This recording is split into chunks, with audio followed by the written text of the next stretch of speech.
साधकों, मैं अचानक लाइव आया।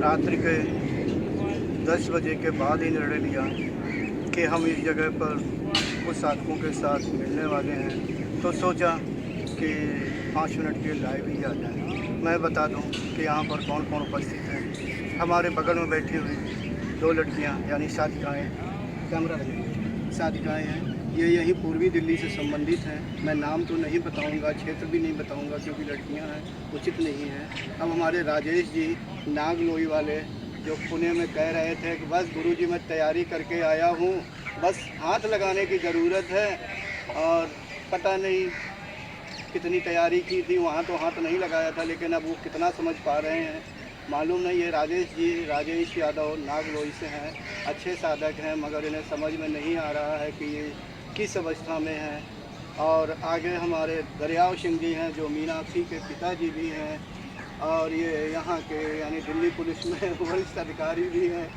और हमारे शेर सिंह जी हैं। आप सभी को मालूम होगा कि शेर सिंह जी क्या है, और पुणे में मिले थे, क्या बढ़िया बात करते थे। रिटायर्ड पुलिस इंस्पेक्टर, तेज तर्रार, और उनकी साधना अब कैसी है अभी तो मैं बाद में पूछूंगा।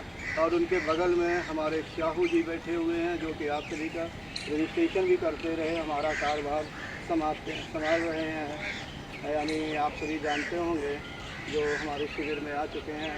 और इस मोबाइल को पकड़े हुए हैं मीनाक्षी जी। आप सभी मीनाक्षी जी को तो समझ ही रहे होंगे।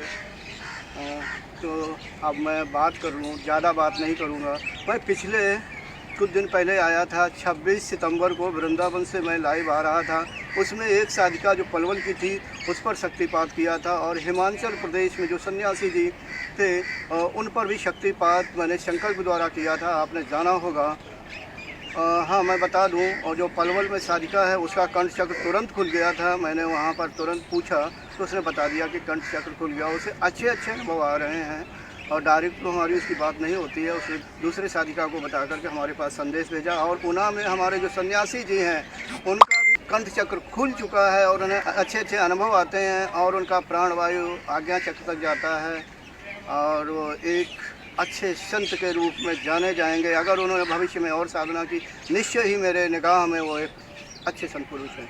तो साधकों, हमारा सिर्फ ये यहाँ पर कहना है कि गुरु जब जैसा चाहता है वैसा ही मार्गदर्शन करता है। हो सकता है कि प्रत्यक्ष बैठा हो, वहाँ सिर्फ आँखों के द्वारा ही मार्गदर्शन कर दे, यानी शक्तिपात कर दे। कभी स्पर्श करके शक्तिपात करता है, तो कभी संकल्प के द्वारा करता है। गुरु हर तरह सक्षम होता है। इसलिए साधकों में एक राय देना चाहूँगा, शिक्षा देना चाहूँगा कि आप अपने गुरुओं पर विश्वास करें, अविश्वास के लिए जगह ना दें।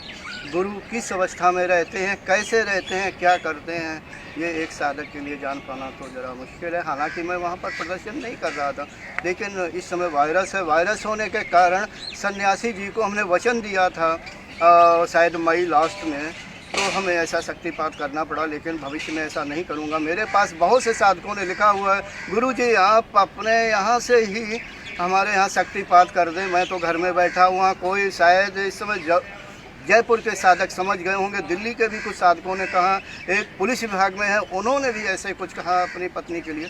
तो मैं ये कहना चाहूँगा, देखो ऐसा कार्य मैं नहीं करता हूँ। मैं एक स्पष्टवादी हूँ कि अपनी जगह से शक्तिपात करें नहीं, गुरु के पास जाना होता है। फिलहाल मेरा अभी शिविर तो नहीं होगा, भविष्य में इतना क्लियर नहीं जानता हूँ। आप जानते हैं कि दिसंबर 18 से मैंने ये शिविर लेना ज़रा बंद कर दिया था, लेकिन फिर भी साधकों की इच्छा थी, इसलिए शिविर लिया। आगे क्या करूँगा मालूम नहीं। हो सकता है कि एक साधकों से ऐसे ही मिलूँ जैसे यहाँ पर कुछ साधक बैठे हुए हैं। तो साधकों, इस समय मैं कुछ यहाँ बताने वाला नहीं था। मैं एक शिक्षा दूँगा साधकों, सिर्फ अपने गुरु के ऊपर ही डिपेंड ना रहो, यानी बैसाखी के सहारे ना रहो, परिश्रम करो।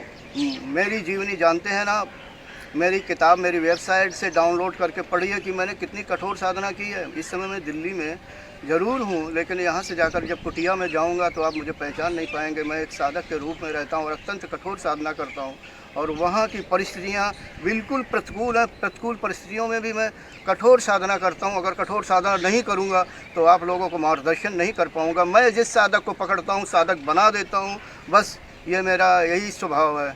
और जो गुरु होता है, योग गुरु होता है, उसकी यही पहचान होती है। और मैं तो एक शांत होने वाला मार्गदर्शक हूँ। तो मैं यही कहूँगा, जिस गुरु को बनाएं सोच समझ के बनाएं, गुरु पर विश्वास करो, उसकी बताए हुए शिक्षाओं पर चलो, सफलता अवश्य मिलेगी। ये आपके ऊपर है कि आप परिश्रम कर पा रहे हैं कि नहीं कर पा रहे हैं। गुरु को दोष मत दो, अपने को जो भी है अपनी कमियां देखो। और टीचर का काम होता है पढ़ाना, लेकिन विद्यार्थी का काम है पढ़ना, अभ्यास करना, यानी उसको अपना जो होमवर्क है अपना क्लियर करना।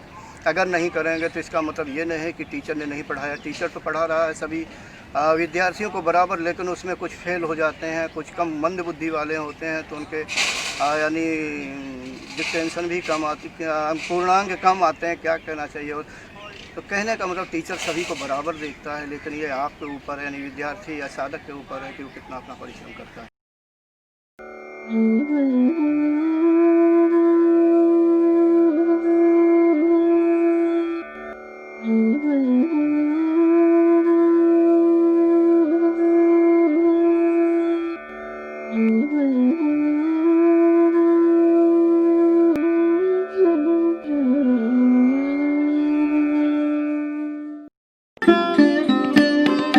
Thanks for watching. Remember to like, comment and subscribe.